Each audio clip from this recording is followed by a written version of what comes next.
And American diplomacy seems to be failing on another front, dealing with Russia. The war in Ukraine is intensifying. Russia has raised the specter of a dirty bomb. Russian President Vladimir Putin witnessed nuclear drills. They happen every year, but this was Russia's first nuclear drill since the invasion of Ukraine. What happened during these drills? Moscow gave this explanation. Comrade Commander-in-Chief, under your leadership, a training of managing the armed forces of the Russian Federation, during which the tasks of mass nuclear strike by strategic nuclear forces will be worked out in retaliation to a nuclear attack of a rival, is being held, according to the plan of preparations of armed forces of the Russian Federation.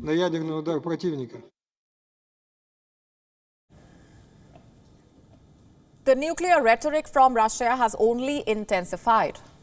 Remember what Vladimir Putin had said last month?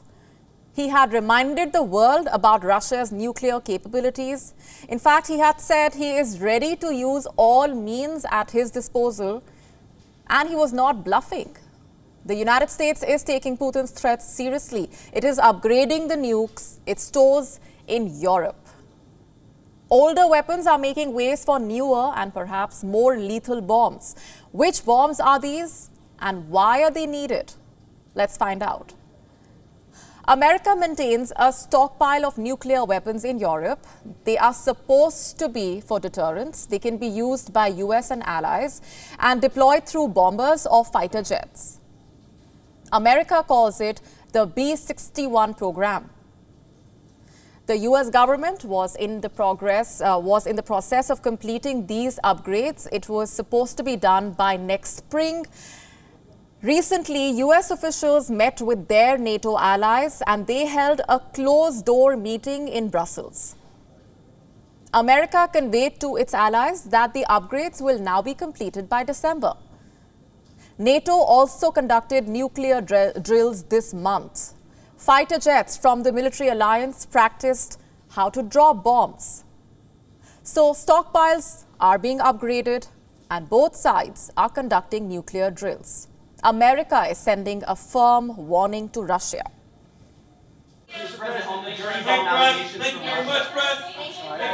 The dirty bomb allegations from Russia as it relates to Ukraine. Do you believe that this is the beginning of a false flag operation? Is Russia preparing to deploy a dirty bomb itself or a nuclear weapon?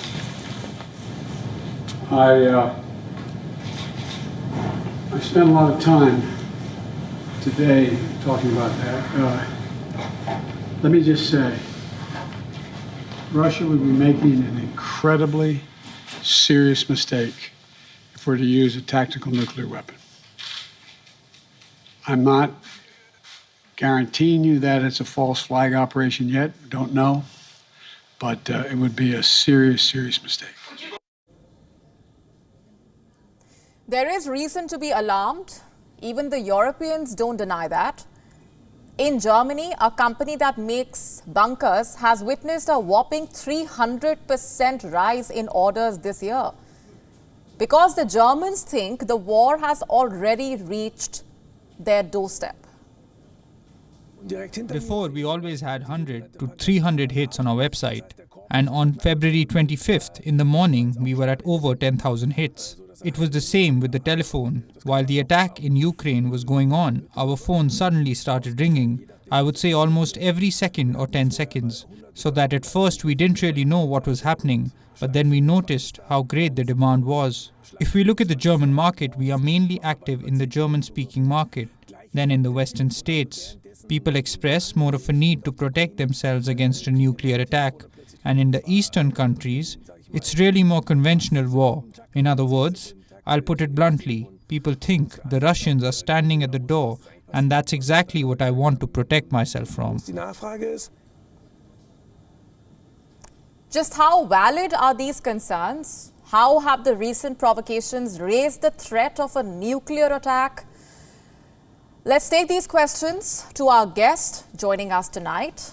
From Paris, Dr. Paul Doffman. He is a nuclear expert and associate fellow at the University of Sussex. Thanks very much for being here with us. What do you make of these latest developments?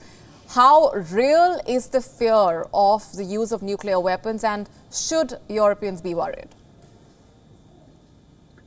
There are various interpretations about, the B-16 US nuclear. Largely, these are standard, if you could call nuclear weapons standard, these are standard weapons that have been upgraded in terms of their accuracy. And they have been now deployed in NATO states, so that's Netherlands, Germany, Italy, Turkey as well too. Now these weapons are so-called dial-up weapons, which means that their load, their capacity for destruction, can be dialed down. So these can be so-called tactical or battlefield strategic nuclear weapons. Now, there are various interpretations as to what this means. The Pentagon has said, no, this is just a standard deployment. There are others that say that this is an element of escalation. There are others that say, well, this is a vaguely reasonable response in terms of tactical as opposed to strategic. Now, tactical are much, much, much less destructive. However, nevertheless, hugely destructive, as opposed to strategic deployment. So there are various interpretations as to what this can mean. Russia also raising the specter of a dirty bomb. The kind of rhetoric that we've seen coming in from both sides when it comes to the use of nuclear weapons, what do you make of that?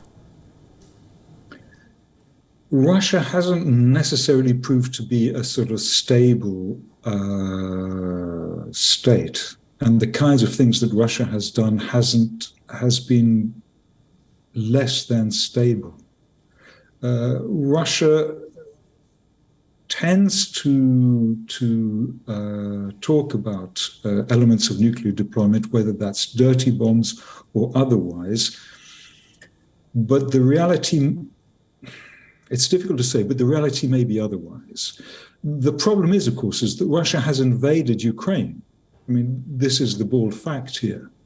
And Russia tends to over-promise in terms of its sort of nuclear capabilities. That said, at the moment, one is hugely concerned about what Russia says and what Russia does. And the evidence is, of course, is that America has deployed these strategic battlefield nuclear weapons. You say that there is reason to not be clear about what Russia is doing or saying at this point, but what about the US and its strategy, also given the latest developments of it speeding up its plans when it comes to these nuclear weapons? The US normally does what it says on the box. So the US normally does what it says it will do. NATO does what it says it will do. In terms of Russia, that's another question. That's another question entirely. Is this a return to sort of Cold War politics, where these sort of, almost gunfight standoffs, happen in terms of sort of, this kind of stuff? Well, not quite, actually, because, there are still adults on the table thinking through what are the consequences of these potentially catastrophic moves. And if one's thinking about what Russia may lose here, given China is Russia's key ally, both politically, economically, and militarily, and China has a key no first use doctrine. If there's any move for Russia to move towards any kind of first use, then it loses China as a diplomatic friend. Now, this potentially is the reason why Russia has started to discuss this use of a so-called dirty bomb. In other words, some sort of trying to throw some sort of fog, night and fog over the issue. But China is not that stupid. So I think Russia is largely in a very, very difficult situation here, facing a normal response from NATO. A difficult situation when it comes to these diplomatic setbacks in a way, but also talking about the situation on the ground in Ukraine. What do you make of Russia's strategy on that front? And given the battlefield gains that Ukraine has received in the last few weeks? Clearly, Ukraine is winning the war. There's no question about it. Clearly, Russia is losing the war. And Russia is losing the war also in its own state. There's been huge, there's been 100,000 young people fleeing from Russia to escape the war. The reality is that, this is a war created by one man, Putin, in Russia. And the consequences have been catastrophic for many, many people's lives. Now, when one considers this sort of geopolitically, strategically, in terms of not thinking about individuals' people's lives as if that were possible, the fact is that China are very worried about this war. Deeply concerned. India is very worried about this war. Deeply concerned. The world is very worried about this war.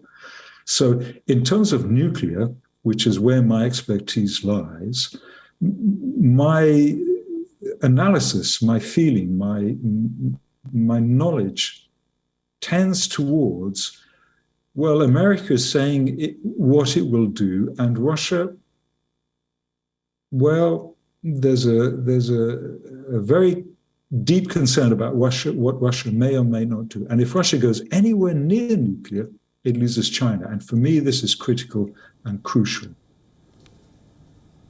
Right, we're leaving it there for the moment. Thanks very much indeed for being here with us and sharing those perspectives. Thank you. WION now available in your country. Download the app now. Get all the news on the move.